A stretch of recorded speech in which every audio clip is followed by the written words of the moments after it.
Temperature. आप गायत्री परिवार के सदस्य हैं। आप लोग एक मिशन के तहत पर्यावरण के लेकर वृक्षारोपण करते हैं। रेडियो स्नेही परिवार आपको कोटि कोटि नमन करती है।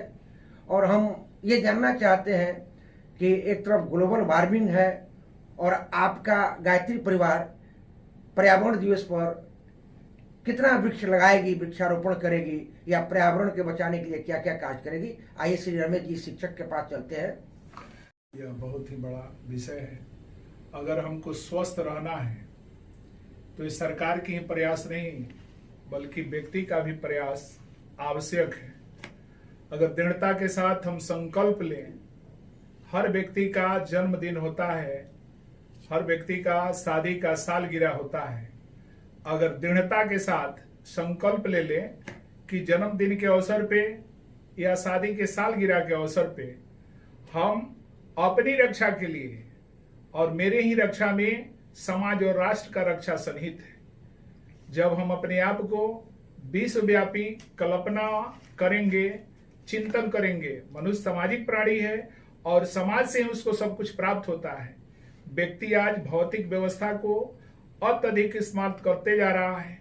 नतीजा हम अनेक कठिनाइयों से गुजर रहे हैं। इसका मात्र एक ही कारण है, अगर हम वृक्षारोपण करें तो शुद्ध हवा, स्वस्थ रहने की प्रक्रिया और हमारे जीवन की रक्षा, हमारा आयु बढ़ेगा और हम स्वस्थ जीवन व्यतीत करेंगे। हम इस लक्ष्य को प्राप्त कर सकते हैं। भौतिक व्यवस्था का इस्तेमाल व्यक्ति अपने जीवन में अत्यधिक मात्रा में करते जा रहा है, लेकिन जैसे ही उसकी अव्यवस्था का परिणाम जब उसको प्राप्त होता है तब व्यक्ति घबराने लगता है। इसलिए हम रेडियो स्नेही के माध्यम से सभी भारतवासियों से, सिवान वासियों से आग्रह करेंगे कि अपने जन्मदिन या शादी के सालगिरह के पावन अवसर पे एक पौधा लगाने का प्रयास करें। आपका एक प्रयास, ये आपके प्रयास से समाज का रक्षा होगा। साथ ही आप जब चिंतन करेंगे, एक पौधा जो आप लगा दिए, अगर वो पौधा 25 साल तक बचा रहा, 2 करोड़ का ऑक्सीजन देगा वो। इसलिए हम सब मिलकर अगर प्रयास करें तो विश्व पर्यावरण दिवस पर हम सफल हो सकते हैं, सबकी जीवन की रक्षा कर सकते हैं। इसके लिए बहुत बहुत धन्यवाद। सोनाली को बहुत बहुत धन्यवाद जो आपने आज के दिन, पर्यावरण दिवस के दिन, इस जागरूकता फैलाने का काम कर रहे हैं। इसके लिए कोटि कोटि धन्यवाद।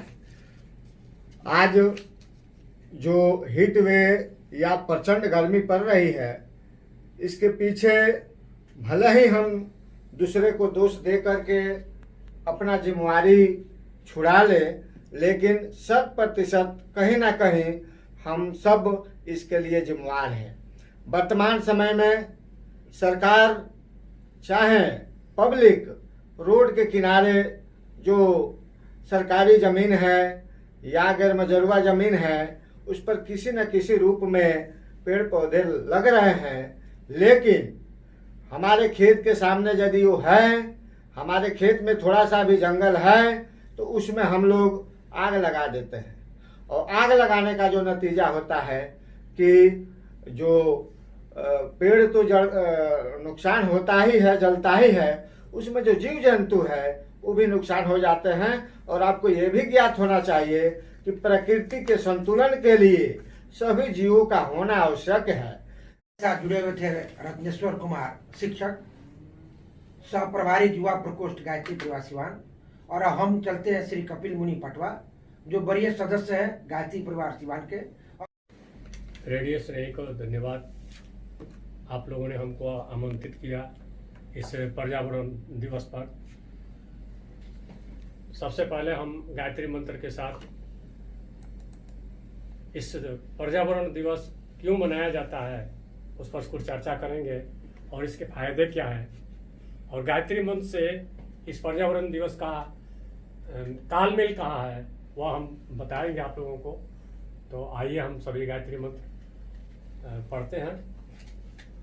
ओम भूर्भुवः स्वः तत्सवितुर्वरेण्यं भर्गो भर्गो देवस्य धीमहि धियो यो नः प्रचोदयात्। इस मंत्र का अर्थ होता है उस प्राण स्वरूप, दुख नाशक, सुख स्वरूप, श्रेष्ठ, तेजस्वी, पाप नाशक परमात्मा को हम अपनी अंतरात्मा में धारण करें। वह परमात्मा हमारी बुद्धि को सन्मार्ग में प्रेरित करे। कि इसमें जो मंत्र है ओम भूर्भुवः स्वः, उस प्राण स्वरूप वो कौन है? वो तो साक्षात ईश्वर स्वरूप सूर्य भगवान है, सविता देवता हैं, जिनकी गर्मी से हम सभी को प्राण मिलता है। उनकी गर्मी सबसे पहले आकर टकराती है पेड़ पौधों से, और पेड़ पौधे हम लोगों को ऑक्सीजन देते हैं। अगर पेड़ पौधे नहीं रहेंगे तो ये ऑक्सीजन हम लोगों को मिलना कम हो जाएगा। क्यों? आखिर क्यों? और छोटे शहरों में उतनी आवश्यकता नहीं होती है जितनी बड़े शहरों में होती है। गर्मी सबसे ज्यादा बड़े शहरों में है।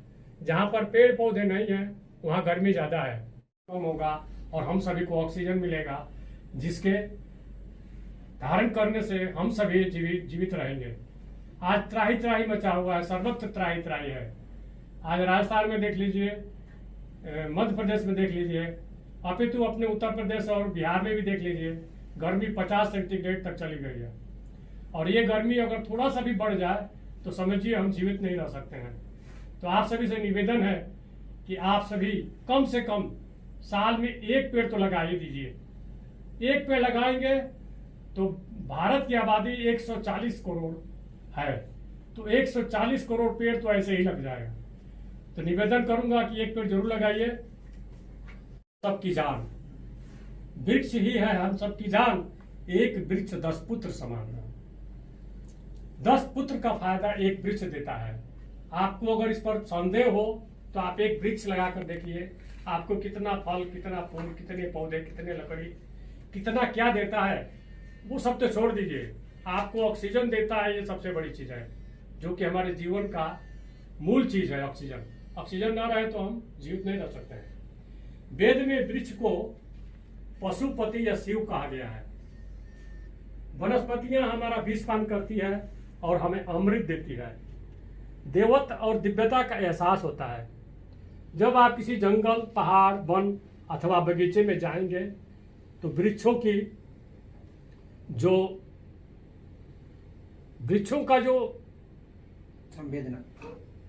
का जो एक समूह आपको दिखेगा, आपको एक आनंद का महसूस होगा। चालित होती है वृक्ष से। वृक्ष औषधि है। गीता में कृष्ण जी ने कहा है, अहं क्रतुरहं यज्ञः स्वाधा हम औषधम। पुरुष का स्वरूप वृक्ष है जो बीज देता है। अगर बीज न रहे तो ये दुनिया शून्य हो जाएगी।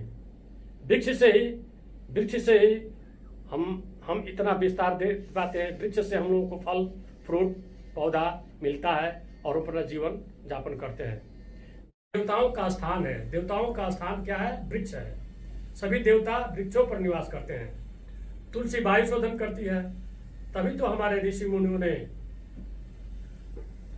मुनियों के द्वारा ये पूज्य बनाया गया है। बुद्ध को ज्ञान प्राप्ति वृक्ष के आंचल में ही हुआ था। वृक्ष प्राणी जगत का घोंसला है। प्रत्येक संस्कृति में वृक्षों के महत्व का गुणगान किया गया है। वृक्ष ही आहार है, वृक्ष ही पोषण है, करता है, वृक्ष ही जीवन है। यज्ञ में हवि के रूप में वृक्षों का ही चूर्ण व्यवहार किया जाता है।